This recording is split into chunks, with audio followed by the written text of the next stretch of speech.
Growing up, my life was pretty normal. In high school, took some honors classes, played football and water polo, and had a few friends. I wasn't the best or most focused student and experienced a depression during my senior year in high school. I attended Mesa College before transferring to UCSD. I decided that I wanted to be an Air Force officer, so I enrolled in ROTC. Between my studies in engineering and the time spent with ROTC, I found that I had too much going on and had to repeat quite a few classes. I ended up having to drop ROTC and take a break from school, and in total it took 10 years to graduate from college. During my time in school, I got depressed a couple times and showed signs of delusional thinking and escapism. I visited a psychologist at my father's behest, but wasn't diagnosed at the time. The onset of my illness happened right around the time that I graduated and was very sudden and dramatic. I was attending a 20s and 30s group at a local church when I began to have delusions and an episode of mania. I was suddenly convinced that I was being invited to join a very secretive, underground world of magic. It wasn't like the magic in most books like Harry Potter. Rather, certain gifted people could convene telepathically and communicate with the collective subconscious. I was even half certain that my family was part of the inner circle, that they could convene telepathically and had simply waited until I was old enough to tell me about it. Needless to say, it's obvious to me now that this all happened in my head. I started following a young lady that I'd only met a few times and was kicked out of the social group at church. My family tried their best to let me know that I wasn't acting sanely, but of course I wouldn't listen.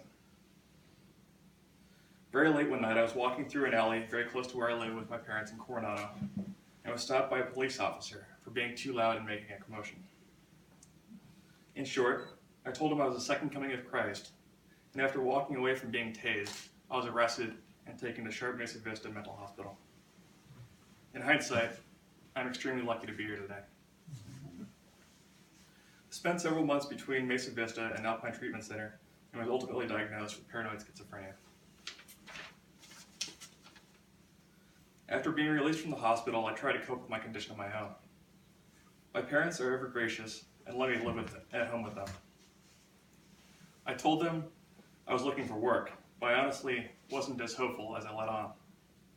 I was secretly afraid that I would fail at whatever I tried. I submitted my resume a couple places, but for the most part just skated by at home. About a year and a half later, I stopped taking my Abilify. It took another year and a half to have another onset of symptoms and end up back in the hospital. This time when I was released from a month-long stay at Alpine Treatment Center, I learned about and joined a therapy group for schizophrenia through my provider, Kaiser Permanente. Finally, I met other people with my diagnosis, and I felt I could better relate to them because we could share about our specific symptoms. It was from one of my peers at group therapy that I first learned about the clubhouses in San Diego and the meeting place. I'd never even heard about clubhouses, and neither had my parents. So they were surprised when I came home and told them that I was going to go spend time with other people with mental illnesses. Stephen, the man who had brought up the clubhouses, had kept on going on about one clubhouse in particular, because supposedly it was the best one in San Diego and was part of an international clubhouse movement. Before trying out the meeting place, I tried out the corner clubhouse on University Avenue because I had lost track of names and thought that might have been the clubhouse Stephen was talking about. Unfortunately, I wasn't thrilled. It seemed like they were mostly older men who spent most of their time sitting down around a table, not doing much of anything. I knew right away that I hadn't found the right clubhouse for me. A couple weeks later, during therapy, a young lady in our group, Marion, suggested she was interested in trying out the meeting place clubhouse. We showed up together and I was immediately impressed. There were both younger and older members, and there were women as well as men. Members were active and everyone had something to do. As one of our members, Sherry, likes to say, walk in and they'll hand you a broom.